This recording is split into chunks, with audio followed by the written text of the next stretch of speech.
सज्जनों और देवियों, आपको प्रेरित कौन करता है? आपसे जो अच्छे बुरे कर्म होते हैं उसकी प्रेरणा कौन करता है? लोक कहावत है कि सब ईश्वर करवाता है।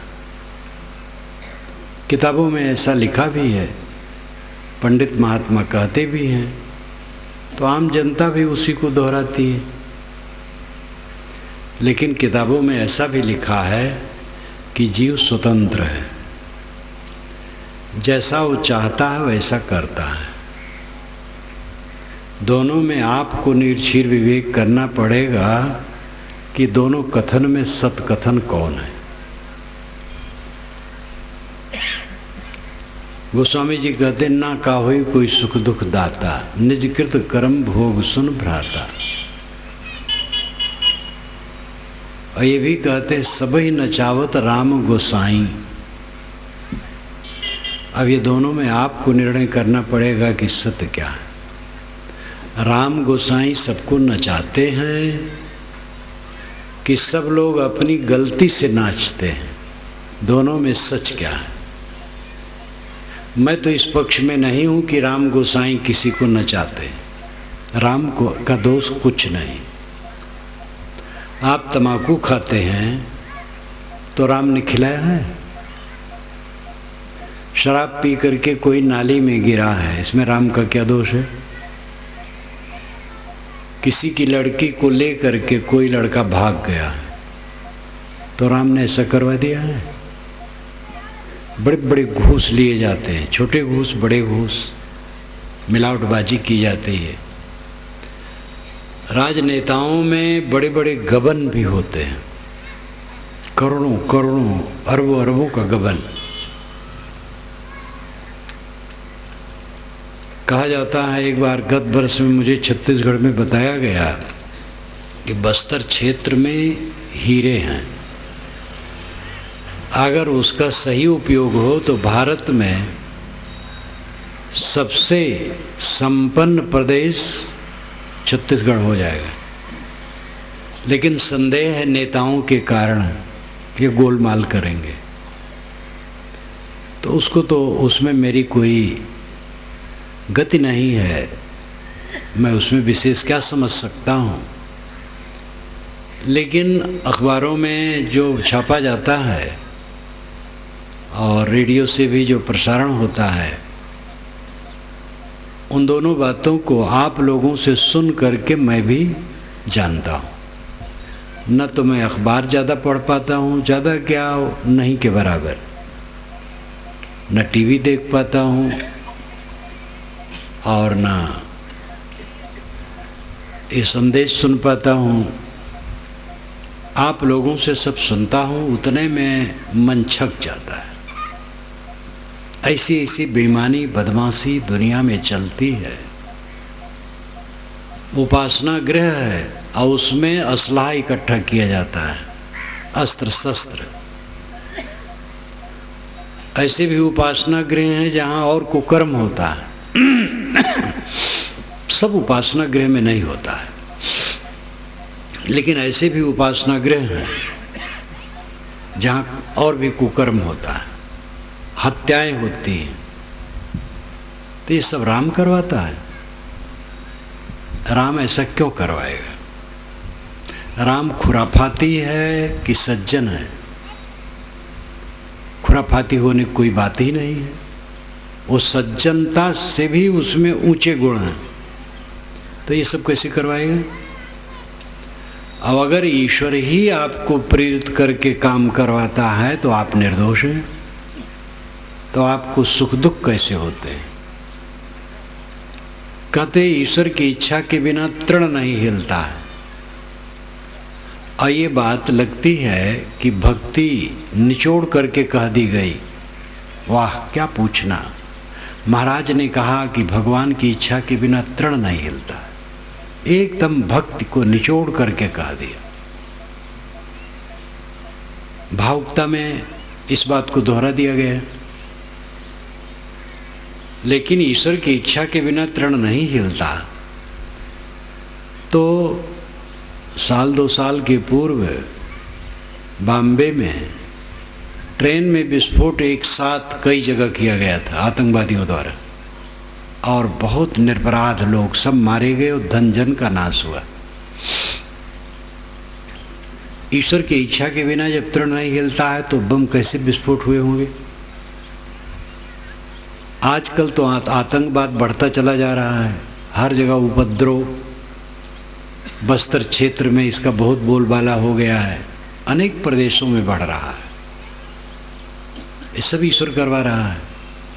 नकब कोई काटता है चोर, ईश्वर की इच्छा के बिना वो नकब कैसे काट पाएगा। ईश्वर की इच्छा के बिना तृण नहीं हिलता तो नकब कैसे कटेगा। इस पर आप विचारते हैं कि कैसे कहते सुनते चले जा रहे हैं।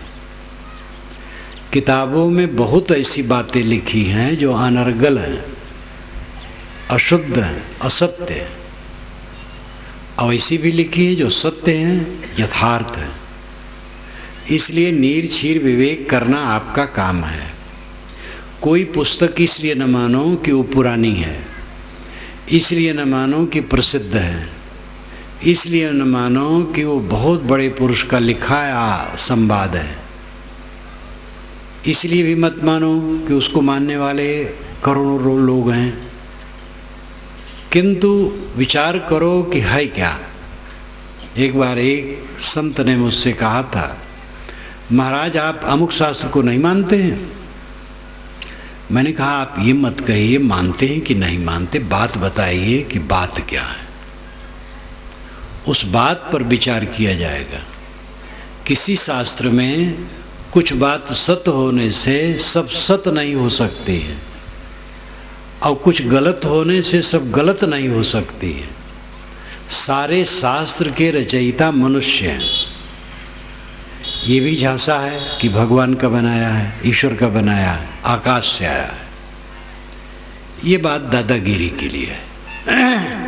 अगर हम अपनी पुस्तक ईश्वरी कहते हैं तो उसका रोब जमता है समाज में, और कहा जाता है इसको मानोगे तो बेड़ा पार हो जाएगा, नहीं मानोगे तो नरक में जाओगे। लेकिन ये झूठ प्रचार है। दुनिया में कोई किताब नहीं है जो आकाश से आई है और किसी अलौकिक ईश्वर ने बनाया है। आप देखते हैं कि धरती पर पानी के स्रोत हैं, तेल के स्रोत हैं,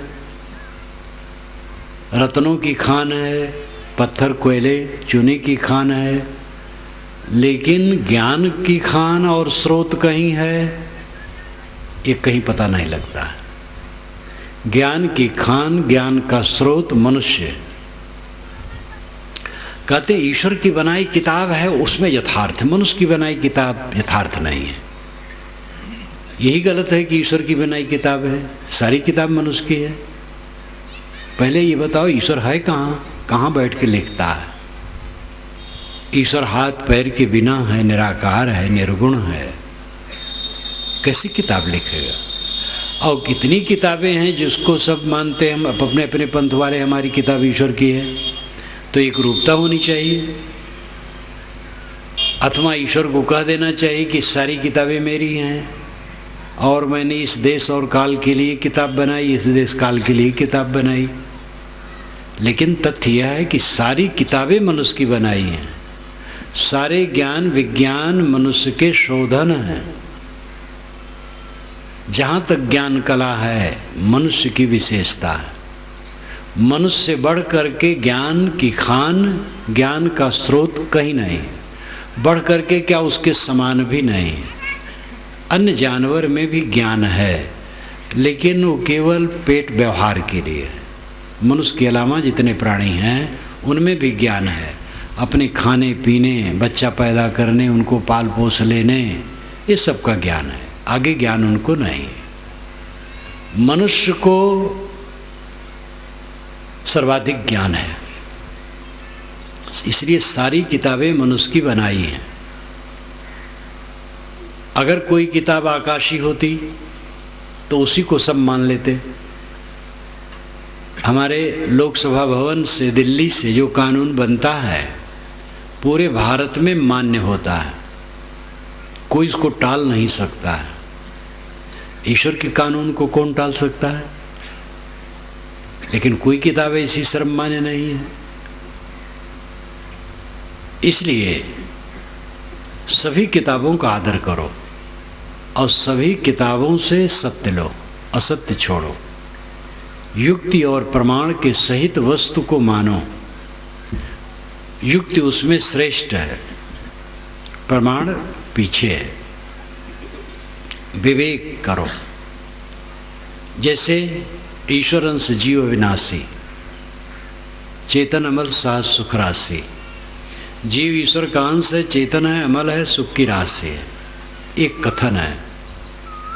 अब परीक्षा करो इसकी कि अगर अंश है तो अविनाशी कैसे है, और अविनाशी है तो अंश कैसे है। अंश का मतलब टूटा हुआ। एक 10 हाथ की लकड़ी है, 1 फीट काट दी गई तो 9 हाथ की लकड़ी अंशी है, और 1 हाथ कट गया वो अंश है। एक घड़ा पानी है, उसमें 1 गिलास पानी निकाल लिया गया तो पूरे घड़े का पानी अंशी है और 1 गिलास पानी अंश है। अंश कभी अविनाशी नहीं होता है, विकारी पदार्थों का अंश बनता है। जो बनने बिगड़ने वाला उसी में अंशांशी का भाव होता है। जीव अविनाशी है, वो किसी का अंश कैसे होगा? अवंश है तो अविनाशी कैसे होगा?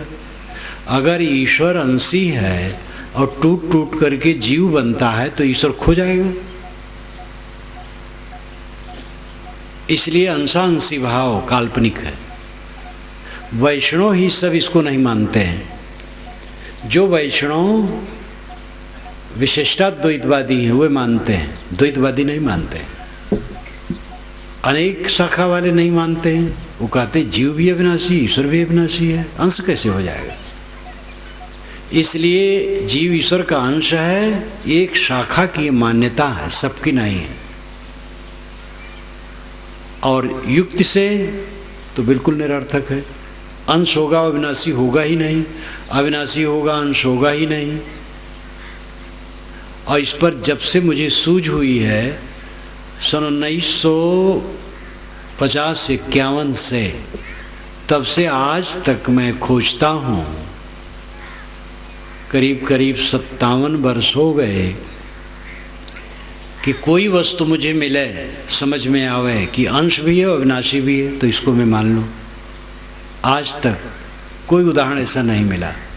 जो अंश होगा अविनाशी नहीं होगा, अविनाशी होगा अंश नहीं होगा। अविनाशी का तो अर्थ ही होता है जो बना ना हो और बिगड़े ना। ना जायते मृत्य व विपश्चित नायम कुतश्चित न बभू कश्चित अजो नित्य शास्त्रों पुराणों न हन्यते हन्यमाने शरीरे। ये श्रुत वचन है। न जायते न मृत्य, ये जीव न जन्मता है न मरता है। न जायते न मृत्य नायम कुतश्चित न बभू कश्चित। न अयम कुतश्चित न बभू कश्चित। कुतश्चित किसी से, कश्चित कोई, न बभू नहीं पैदा होता है, क्योंकि अजह ये अजन्मा है, नित्य है, नित्य है, शाश्वत सदा है। इसलिए शरीर के नाश होने से इसका नाश नहीं होता है। ये श्रुति वचन है, प्रमाण। लेकिन प्रमाण तो सब प्रकार मिल जाते हैं, युक्ति सबसे प्रबल है। जो अंश होगा टूटा होगा और टूटेगा। 10 हाथ की लकड़ी में से 1 हाथ लकड़ी काट दी गई तो उसमें और कटेगी और कटेगी, चूर्ण भी होगी, जल करके राख भी होगी। अगर ईश्वर टूट टूट करके जीव बन रहा है तो ईश्वर भी खो जाएगा, जीव भी खो जाएगा। इसलिए जीव आत्मा किसी का अंश नहीं है, यह अविनाशी है, व्यापक है आत्मा। एक वस्तु सर्वत्र ठोस व्यापक हो तो हलन चलन नहीं होगी। ये ध्यान दीजिए। एक सभागार है 20 बाई 30 का और 12 फीट ऊंचा है, और इतना ही मोटा पत्थर उसमें धरा है, तो उसमें कोई दूसरा कैसे घुसेगा? क्योंकि वो ठोस पत्थर पूरे कमरे में व्याप्त है, पूरे सभागार में व्याप्त है, तो कोई उसमें घुस नहीं सकता है। एक उदाहरण हुआ। इसी प्रकार एक अखंड आत्मा सर्वत्र परिपूर्ण है,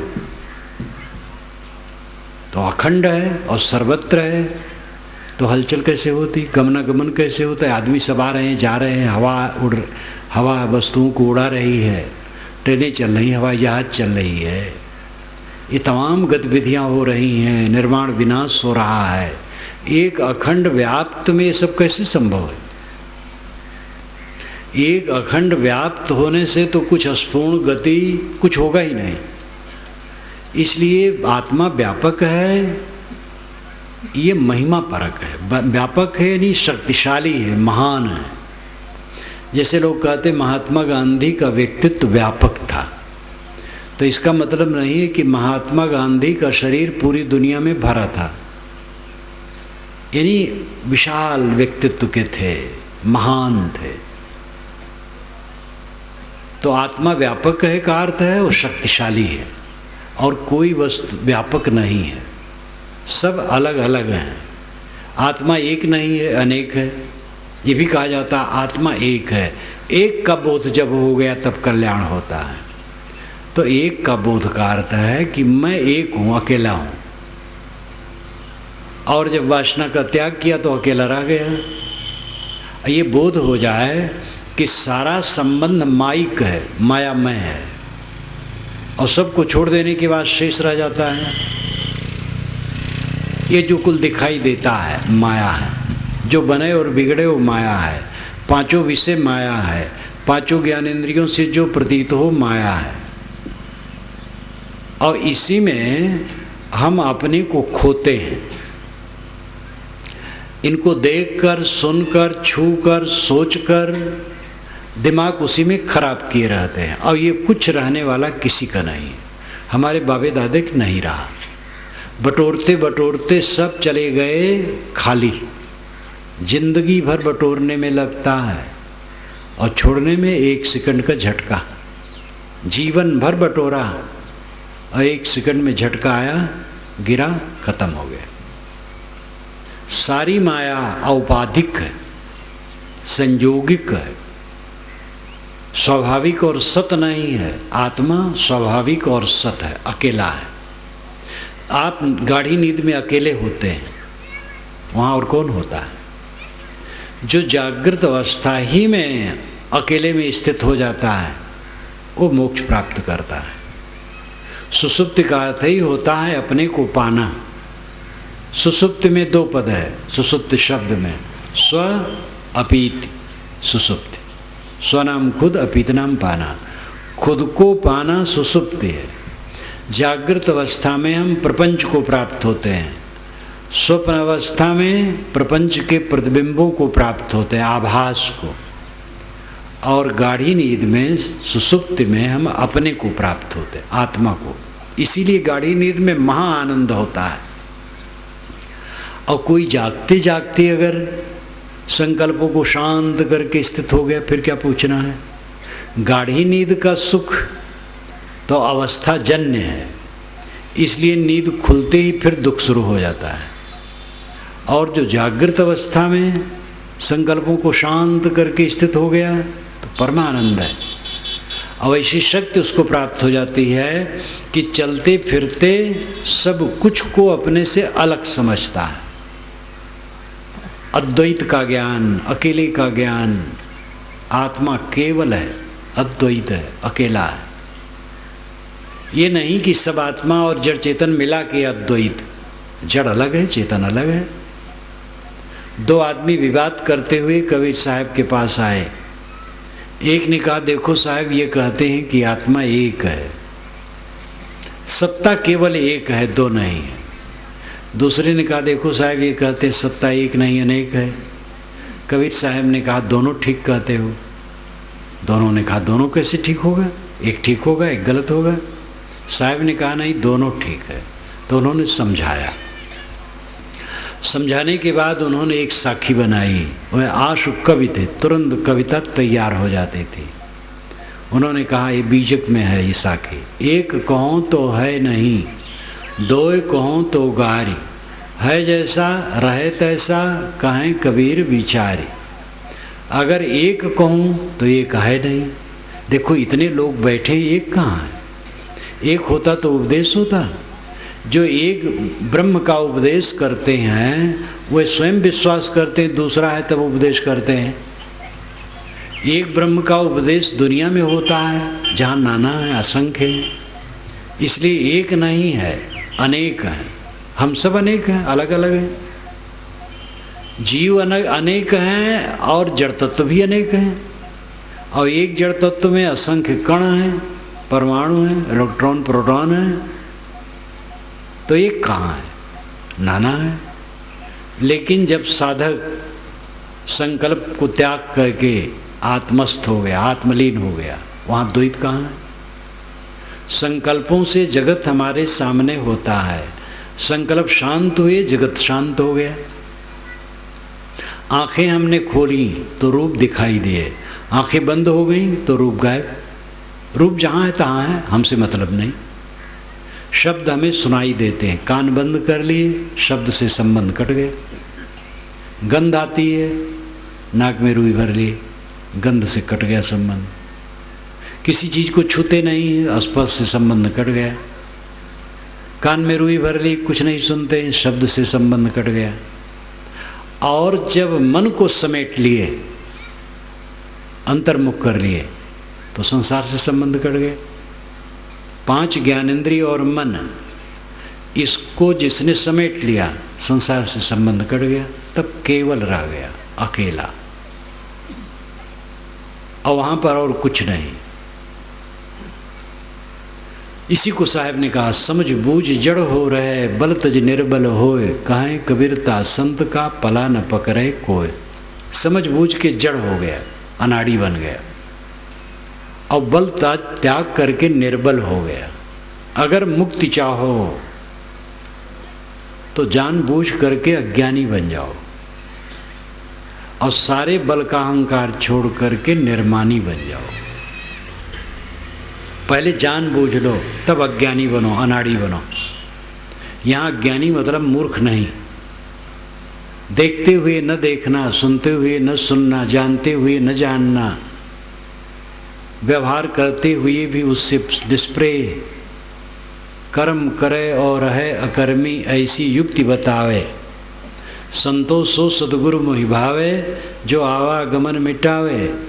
डोलत डिगे न बोलत बिसरे, अस उपदेश सुनावे। बिन भ्रम हठ क्रिया से न्यारा, सास समाधि लगावे।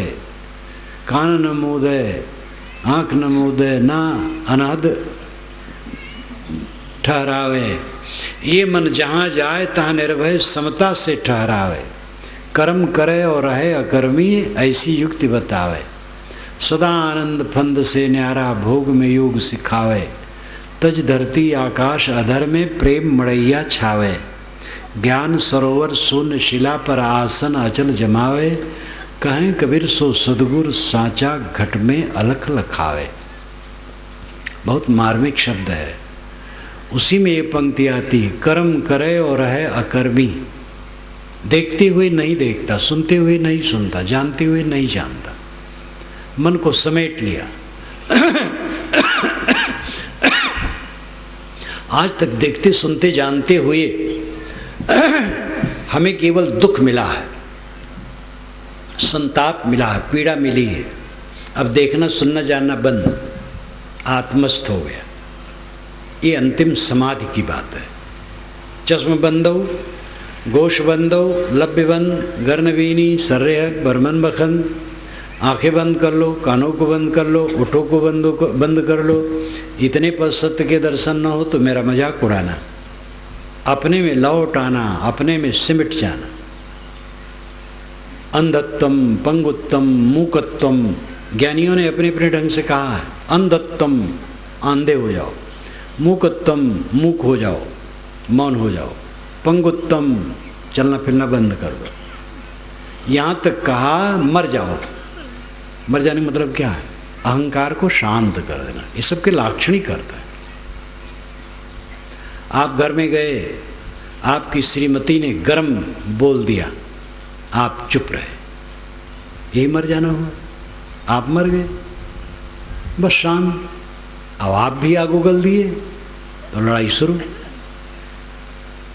मर जाने का मतलब अपने अहंकार को मार देना, अपने चित्त को शांत कर लेना।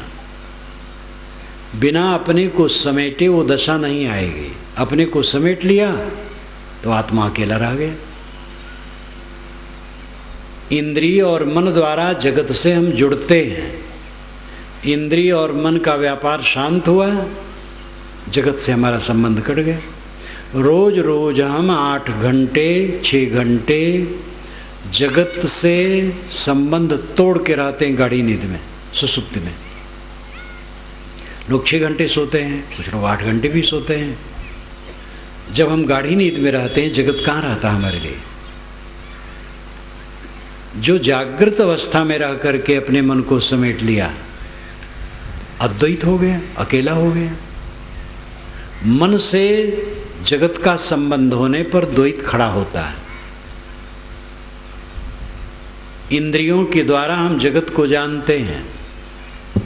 इंद्रिय मन अंतःकरण न रहे तो जगत को हम बिल्कुल नहीं जानेंगे। देह द्वार ते जगत ज्ञान है, जगत ज्ञान है दुखदाई। देह संबंध छुटेगा तब जब सकल वासना जर जाए। ये श्री निर्मल साहब ने कहा, देह के द्वारा हमें जगत का ज्ञान होता है और जगत ज्ञान दुख देता है। ये देह का संबंध तब छुटेगा जब सारी वासना जल जाएगी। बहुत ऊंची बात है। तो अद्वैत, अंत में अद्वैत है, अकेला है। जड़ चेतन एक में मिला करके अद्वैत की परिभाषा गलत है। जड़ अलग है, चेतन अलग, वो सदैव अलग रहेंगे। और एक चेतन आत्मा दूसरे चेतन आत्मा से अलग है, ये भी सदैव रहेंगे। बस वासना शांत हो गई, मन शांत हो गया, अकेला रह गया, अद्वैत हो गया। आप लोग इतने बैठे, हम भीड़ में हैं, आप लोग सब चले गए, मैं रह गया, बस अद्वैत। शेष, इसी को कहते शेष। आप सुने होंगे विष्णु भगवान शेष शाही है, शेष नाग है, उस पर विष्णु भगवान सोते हैं। ये सब बातों को समझाने का तरीका है। शेष का मतलब बचा हुआ।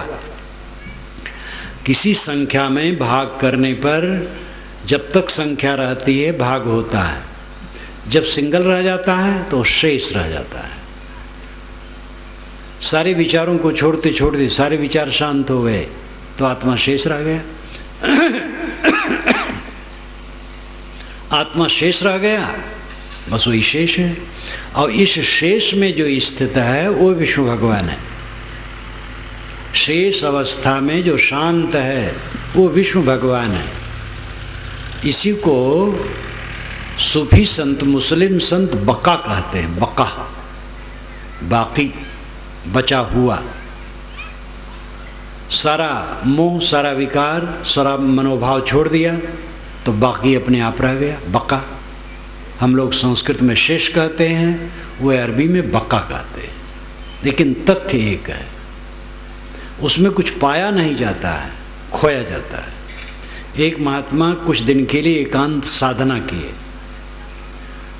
साधना करके जब आश्रम पर लौटे तो शिष्यों ने कहा, महाराज साधना में आप क्या पाए? उन्होंने कहा, बेटा खोया खोया कुछ नहीं पाया। तो लोग कहे, महाराज तब तो साधना निष्फल गई। कहने यही तो सफल है। सब खो दो तो खोने वाला शेष रह जाएगा।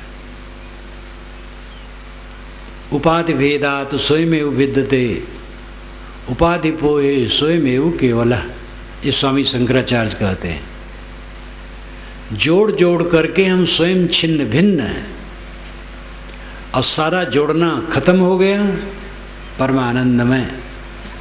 शरीर मैं हूँ, मेरा है, नाम रूप मेरे हैं, ये पत्नी ये बच्चे मेरे हैं, ये घर द्वार मेरा है, मठ मंदिर मेरा है, ये मेरे चेले शिष्य हैं, ये मेरा प्रचार क्षेत्र है, मेरा ये सब है, साधु गृहस्थ सब मेरा मेरा करके ये सब माइक है, मायामय, मेरा कुछ नहीं।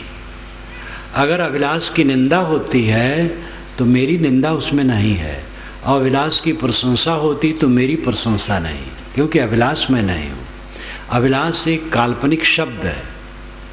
इस मिट्टी के लौंदे के लिए रख लिया गया, गुरु जी ने रख दिया है।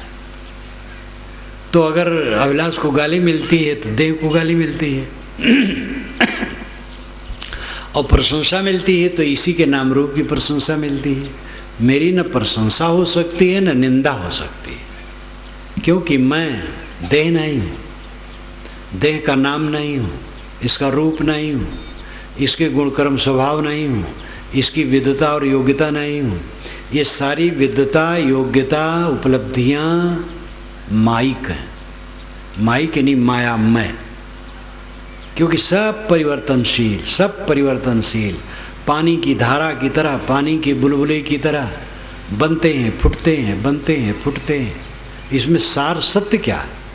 सत्य आत्मा है जो सबको देख रहा है, जान रहा है, समझ रहा है, और अपने को न समझ करके सब में मोह कर कर के भटक रहा है।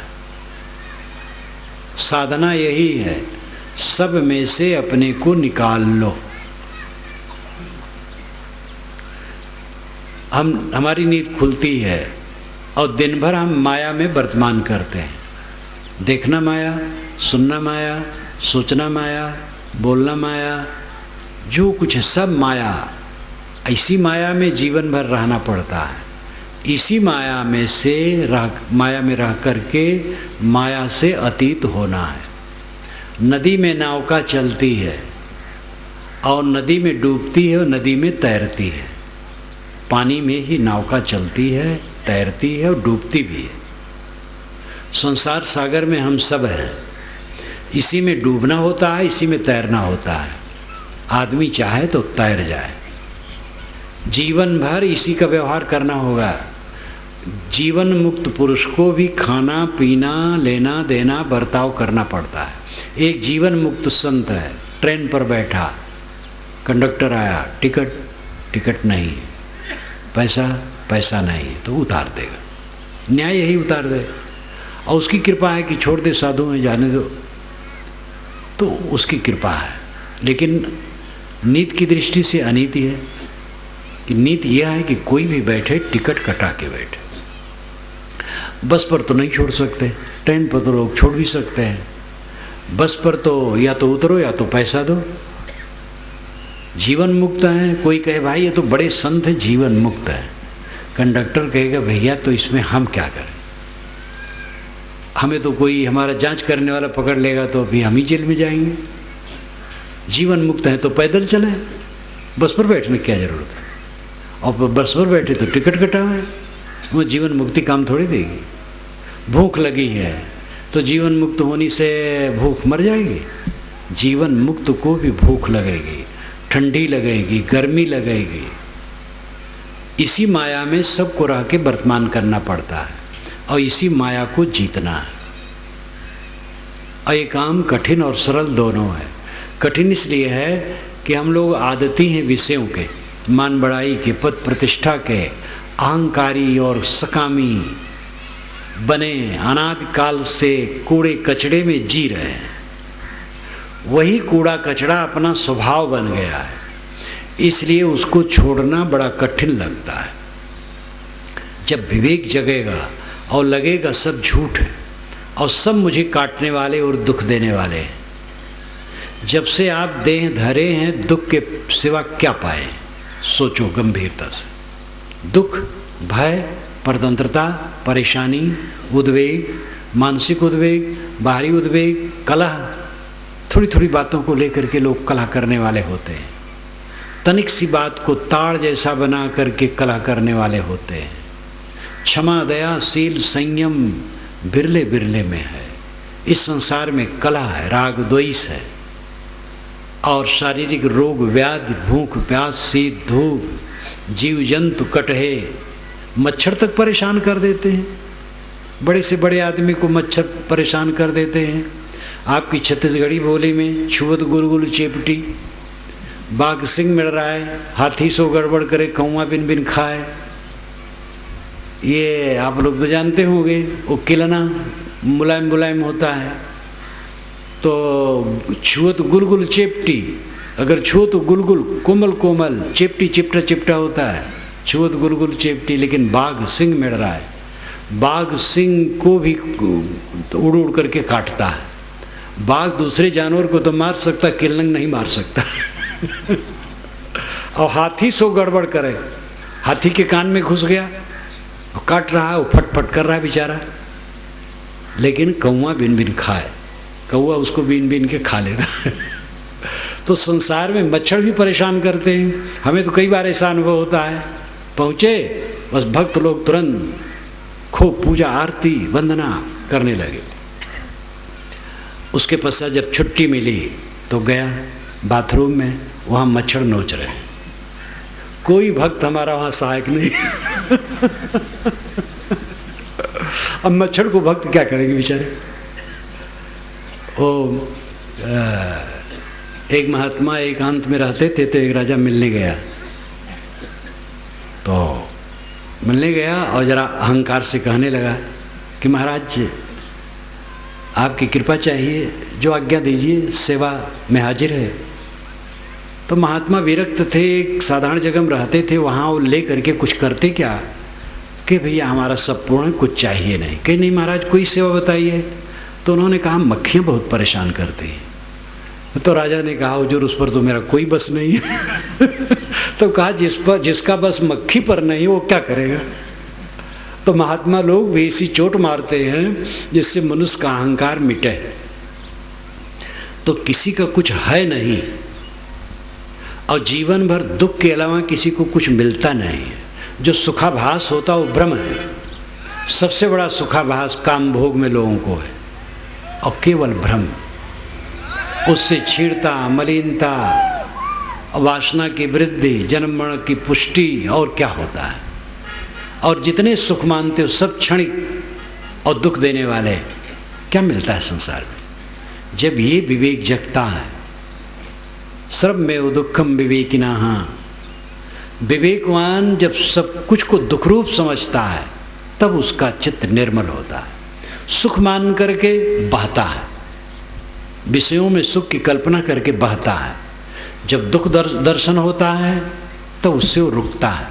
सांप देख करके आदमी रुक जाता है। व्यंजन परोसा हो कोई और कह दे कि इसमें थोड़ा जहर मिला है तो भोजन करने वाला उठ खड़ा होगा, छुएगा नहीं भोजन। संसार के विषयों में जब दोष दर्शन होगा, दुख दर्शन होगा, तब विवेक जगेगा। तब साधक साधना करके अंतर्मुख होगा। परमानंद परम सुख अंतरात्मा में लौटने में होगा। प्रेरक आपका कोई नहीं है। आप जो करते हैं स्वतंत्र हैं। अच्छा करें बुरा करें, आप जिम्मेदार हैं। यही तथ्य है और इसी से सुधार है। अगर आपको दूसरा कोई प्रेरित करता तो आप परतंत्र हो गए, फिर आपका सुधार भी नहीं। आप जो गलत करते हैं आपके बस के बाहर है। तथ्य यह है कि हर जीव अपने कर्मों का कर्ता और विधाता है। उसके ऊपर कोई करवाने वाला नहीं, वो खुद करता, खुद जिम्मेदार है। इसलिए वो चाहे तो अच्छा सोच सकता है, अच्छा बोल सकता है, अच्छा कर सकता है और इसी जीवन में सारे माया मोह को त्याग करके कृतार्थ हो सकता है। भगवान की माया सबको नचा रही है, ये बड़ा हल्ला है। भगवान खुराफाती नहीं है। आपके गांव में ऐसा आदमी हो जो हर जगह खुराफात करता हो, सबको परेशान करता हो, तो उसको कौन अच्छा मानेगा। भगवान माया डाल करके सबको परेशान करता है तो भगवान बहुत खुराफाती है। फिर भगवान के लिए तो कुछ सोचना चाहिए भाई, उसको जेल उल डलवाना चाहिए। ऐसा क्यों करता है। भगवान की माया सबको नचाती है, ये भ्रम है, बकवास है। अपनी माया सबको नचाती है। जितनी जितनी माया बनाओगे उतने उतने दुखी होगे। माया है मोह और माया है मोह का आलंबन। मोह का आलंबन क्या है। बाहर पदार्थ, ये जितना कुछ दिखाई देता है जगत प्रपंच, यही मोह का आलंबन है, सहारा है। स्त्री को देख के मोह गए, पुरुष को देख के मोह गए, गाड़ी को देख के मोह गए, मकान को देख के मोह गए, हाथी घोड़ा को देख के मोह गए, किसी की प्रतिष्ठा देख के मोह गए, किसी की विद्वता देख के मोह गए। बस देख सुन करके दुनिया में चारों तरफ मोहते रहते हैं। तो मोह का आलंबन, सहारा जिससे मोह पैदा होता है, वो दुनिया की चीज़ें हैं, इसलिए उसको भी माया कहते हैं। और माया है मन का मोह, मन का मोह माया है, और मोह जिससे पैदा हो वो माया है। मन को ठीक कर लें तो बाहर का पदार्थ माया नहीं बन पाएगा। जिसके मन का मोह मिट गया, नर नारी सब ठीक है, मोह कहीं नहीं। जितने नर नारी हैं सब हाड़ चाम के ढांचे हैं, टट्टी पेशाब के पुंज हैं, चाम के थैले हैं, उसमें चेतन निवास करता वो दृश्य है। जितनी दुनिया की चीज़ें सब कंकर पत्थर है, चारों तरफ हल्ला गुल्ला कीचड़ पानी है। क्या है यहाँ पर? जब विवेक जगेगा मोह मिट जाएगा। मोह के मूल में हमारा भ्रम है, अज्ञान है, भ्रांति है, अविद्या है। अविद्या से मोह पैदा होता है। मोह करने लायक दुनिया में कोई वस्तु है ही नहीं। एक सुंदर युवक को देख करके युवती आकर्षित होती है कि उसके शरीर में सुख है। अगर ये बात है तो युवक अपने शरीर के सुख के लेके सुखी रहता, लेकिन वो सुंदरी युवती की तरफ देख करके आकर्षित है कि उसमें सुख है। अगर युवती में सुख है तो युवती अपने शरीर के सुख को लेके सुखी रहती। दोनों को भ्रम है, न उसमें सुख है न उसमें सुख है, भ्रांति है। अब अगर दोनों मिले तो मिल करके क्या होंगे? उत्तेजित और क्षीण। उसी क्षीणता में वो सुख मान लेते हैं, लेकिन परिणाम क्या हुआ? पतन, असंतोष, घृणा अपने से। सुख कहाँ है? भ्रम है। सुख है निश्चिंतता। जब युवती युवक के प्रति आकर्षित नहीं थी और युवक युवती के प्रति आकर्षित नहीं था, शांत बैठा था, मगन, प्रसन्न, वो सुख था। जब हमारा मन न चले, विचलन न हो, उद्वेगित न हो, अशांत न हो, कहीं खिंचे ना, वो सुख है, वो आनंद है। मोटी भाषा में कहें, जब हम कहीं ललचाएं ना तो बादशाह हैं, और जहाँ ललचाए तहाँ दरिद्र हुए। धन से कोई संपन्न नहीं होता है, संतोष से संपन्न होता है। चित्त की चंचलता की निवृत्ति से संपन्नता होती है। सच्चा सुख है अलगर्ज हो जाना। साहब की ये साखी सुने होंगे, चाह गई चिंता मिटी मनुआ बेपरवाह, जिनको कुछ नहीं चाहिए सोई शहंशाह। जिसकी चाह मिट गई, चिंता खत्म हो गई, जिसको कुछ नहीं चाहिए वो बादशाह है। बादशाह बेचारा तो दीन है, दरिद्र है, बिलबिला रहा है। जितने बड़े पद हैं उतने भय, संताप, पीड़ा। अंग्रेज गवर्नमेंट के ज़माने में मैंने सुना था, कानपुर में उस समय के गवर्नर आए थे जो पूरे भारत के थे, तो कहते उनकी शकल में 10-12 लोग थे अंग्रेज, और वो एक पोशाक, एक शकल। वहाँ के जो साक्षात देखने वाले थे वो बताए थे आज से 60 बरस से 65-70 के लगभग हो गया। तो बताए कि उस सभा को मैं देखा हूँ तो उसमें एक ही शकल के इतने लोग थे, जिससे असली आदमी कौन है गवर्नर पता न चले, क्योंकि भय रहता है उसे कोई मार दे। जितने बड़े पद हैं भय से भरे हैं। सुख कहाँ है? सुख तो निश्चिंतता में है, और निश्चिंतता संयम में है, संतोष में है, सिमटने में है, अपने को बटोरने में है। जितनी तृष्णा करोगे जलोगे, ये मिल जाए, वो मिल जाए, वो मिल जाए, वो मिल जाए। अपने जितना फैलाओगे पीड़ा पाओगे। अपने समेटो। अगर सुख चाहते हो सच्चा तो। माया हमारे मन का मोह है, अगर वो मिट जाए तो बाहर का ये जो संसार है ये हमारे माया का आलंबन नहीं बन पाएगा। शरीर वही रहता है। अज्ञान दशा में शरीर में कामोद्वेग होता है, और ज्ञान द्वारा, साधना द्वारा जब काम वासना की निवृत्ति हो जाती है और आत्म साक्षात्कार हो जाता है, देह वही रहती है, लेकिन वही अपनी देह मोह का आलंबन नहीं बन पाती है। एक सुंदर युवक गांव का था, पास में एक कुटिया थी, संत रहते थे। संत भी जवान थे और सुंदर थे। तो भक्त को संदेह हो, भक्त तो साधारण था, दीक्षा ले लिया था। वो सोचे कि मैं सुंदर युवक हूँ, मैं कामासक्त हूँ, हमारे गुरुजी भी बड़े सुंदर युवक हैं, उनके मन में काम वासना नहीं होती होगी। ये कई बार शंका हो, तो एक दिन पूछ बैठा, कहा महाराज आपको काम वासना नहीं सताती है? तो महाराज समझ गए कि इसको बोध नहीं। उन्होंने कहा समय से बता दूंगा। एक दिन उन्होंने कहा कि तुम्हें आज आधी रात 12 बजे तक तुम्हारा शरीर छूट जाएगा। वो भयभीत हो गया और घर पर आया। दिन ही था, शाम का समय। उसने कुछ दान पुण्य किया, कुछ सत्कर्म किया और चादर लपेट के लेट गया। रात हुई, पत्नी ने कहा भोजन कर लो, कहे नहीं भूख नहीं है। मन तो एकदम दूसरी तरफ था, अब मौत आ रही है, 4 घंटे और बाकी है। बताया कुछ नहीं। रात के 10 बजे पत्नी आई, मजाक करने लगी कि हट जाओ यहाँ से।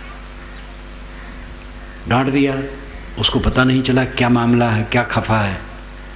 11 बज गए, अब 1 घंटा बाकी है मौत में। 12 बज गए, मौत नहीं हुई। 1 बज गया, मौत नहीं हुई। मौत की प्रतीक्षा करते करते सुबह हो गया। महाराज के पास गया, कहा महाराज मौत तो नहीं हुई। ये बताओ आज तुम कितने कामातुर थे? कि महाराज काम की कोई बातें नहीं, हरदम मौत लटकी थी सामने। तो कहे तुम्हें तो समय था, जब मैं बताया हूँ तो 8 घंटा टाइम था। मैं तो ये नहीं मानता हूँ कि सांस फिर लौटेगी। एक उदाहरण है। तत्व विवेक होने पर काम कुछ नहीं।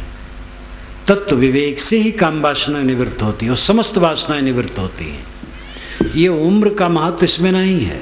बूढ़े बूढ़े हैं, पामर हैं, विवेक नहीं है, साधना नहीं है, इंद्रियां शिथिल हैं, लेकिन मन से पामर है।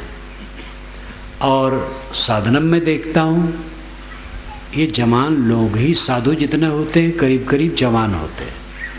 मेरे पास जितने साधु होने के लिए आते हैं वे 18 से 20-22 वर्ष की उम्र के अंदर ही ज़्यादा रहते हैं।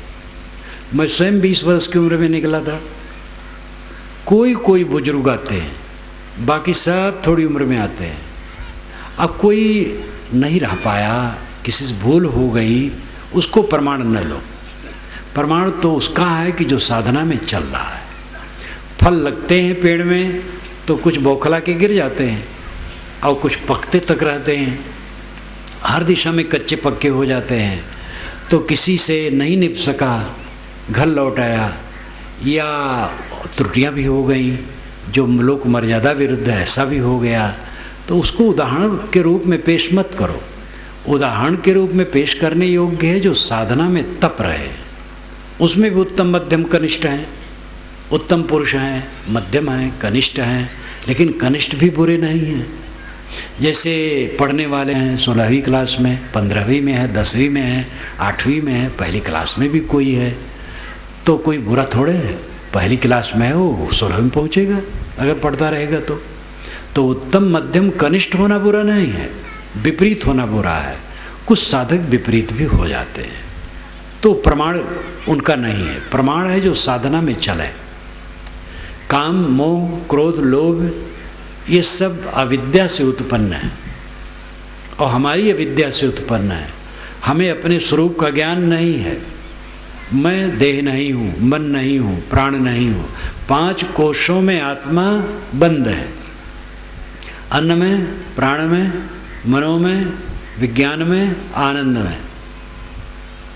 अन्न में स्थूल शरीर है और प्राण में, शरीर में जितनी हवा का अंश है वो प्राण में। मनो में जो मन के संस्कारों का पुंज है, यादगिरियों का। विज्ञान में जो जानकारियों का पुंज है। आनंद में जो अनुकूलता में सुखानुभूत होती है। ये सब पर्दे हैं, ये सब मैं नहीं हूँ। मैं तो केवल दृष्टा हूँ, शुद्ध चेतन आत्मा, निर्मल। अपने को न समझ करके देह को मानता हूँ, फिर उसके लिए इंद्रिय सुख को मानता हूँ, फिर बाहर संबंध जोड़ करके भटकता हूँ चारों तरफ, और भटकते भटकते जीवन में कुछ नहीं मिलता है दुख के सिवा। कांटे, खुबर, पीड़ा, संताप, और एक दिन प्राण निकल जाता है और ये सारे संस्कारों का बंडल लेकर के चल देना पड़ता है। इसलिए अपने आत्मा को समझो। मैं कौन हूँ, मैं कौन हूँ नाम की मेरी पुस्तक है छोटी सी। जीवन क्या है, मैं कौन हूँ, ध्यान क्या है, ईश्वर क्या है, ब्रह्म क्या है, छोटी छोटी पुस्तकें हैं। मनन करो, अपने को पहचानो। मुख्य बात है मैं कौन हूँ। मैं शुद्ध चेतन हूँ, निर्मल हूँ, निरामय हूँ, मेरा कोई नहीं है, मैं किसी का नहीं हूँ। ये वास्तविकता है। आप मेरे हैं, मैं आपका हूँ, ये व्यवहार है 4 दिन का। अंत में जीव अकेला ही चाहता है, किसके साथ कौन है। इस बात को समझो, मोह को मिटाओ, साधना करो। पाना कुछ नहीं है, न परमात्मा पाना है, न मोक्ष पाना है। सारे विकारों को धो देना है। सारे विकार के धुल जाने पर परमात्मा ही शेष है, मोक्ष ही शेष है, वही बका है, वो बाकी रहता है। परमात्मा मिटता नहीं है, मोक्ष मिटता नहीं है, वो अक्षय है, वो आपका स्वरूप है, आपका अस्तित्व है। आपका स्वरूप ही निर्मल है, जिसमें पीड़ा नाम की कोई चीज़ नहीं है। अपने को न समझकर देह, नाम, रूप और दुनिया की वस्तुओं में अपने को डाल करके रात दिन उसी को सोच सोच करके मन को मवाद बनाए, हरदम दुखी दुखी दुखी। इन बातों को सोचें, समझें, मनन करें, अपने मन को निर्मल करें, ध्यान करें। ध्यान द्वारा, ध्यान का पहला रूप है किसी आलम्बन में मन को ठहराना। आंखें बंद की, बंद आँखों में ज्योत प्रकाश जो दिखाई दे मन ठहराओ। सांस आती जाती है, सांस पर मन ठहराओ। कान बंद कर लिए, शब्द सुनाई देता उस पर मन ठहराओ। बिंदु की कल्पना कर ली, बिंदु में मन ठहराओ। ये मन रोकने के सब साधन हैं। अंतिम है साक्षी भाव, कुछ न सोचना, दृष्टा बन जाना, उदास। नदी के किनारे आदमी बैठा है, नदी की तरंगों को देखता है, नदी की तरंगों में बहता नहीं। तैसे मन को देखता है, मन में बहता नहीं, साक्षी बन करके उदासीन। तो धीरे धीरे मन सुबस होता जाता है। और जब मन तरंग छोड़ देता है, चित्तवृत्ति शांत हो जाती है, बस अकेला हो गया, स्वरूपस्थ हो गया, आत्मलीन हो गया। वही अद्वैत अवस्था है, वही कैवल्य अवस्था है, वही निराधार अवस्था है, वही आत्मस्थित है, वही परमात्मा और मोक्ष की प्राप्ति है। और बाहर से कुछ नहीं पाना है। जो कुछ पाना है वो स्वतः आपका अस्तित्व ही में है। भ्रम यही है कि बाहर से मिलेगा। इसलिए आध्यात्मिक क्षेत्र में बड़ी बड़ी भ्रांतियां हैं। इन सबको समझने की जरूरत है। प्रवचन में आपको इशारा दिया जाता है, प्रवचन में पूरा का पूरा आप नहीं समझ पाएंगे, क्योंकि बोलने वाला अपनी तरफ से बोलता है। बोलने वाला तो सावधान है, सावधान नहीं रहेगा तो ठीक से बोल नहीं पाएगा। सुनने वाले का चित्त इधर-उधर हो जाता है, कई बातें वो चित्त से उतर जाती है, फिर भूल भी जाती है। पूरा सब का सब व्यवस्थित समझ पाना भी मुश्किल है। इसलिए प्रवचन में आपको भूख लगनी चाहिए, ये क्या बात है, कैसे है, फिर आगे बढ़ना चाहिए। स्वयं ऐसे भक्तों और संतों से मिलो जो इस विचार को समझते हो, साधना करते हैं। और ऐसे ग्रंथों को पढ़ो, करते करते तब था लगेगी कि वास्तविकता क्या है। केवल प्रवचन में सुन करके सोचे बेड़ा पार हो जाएगा तो भूल है।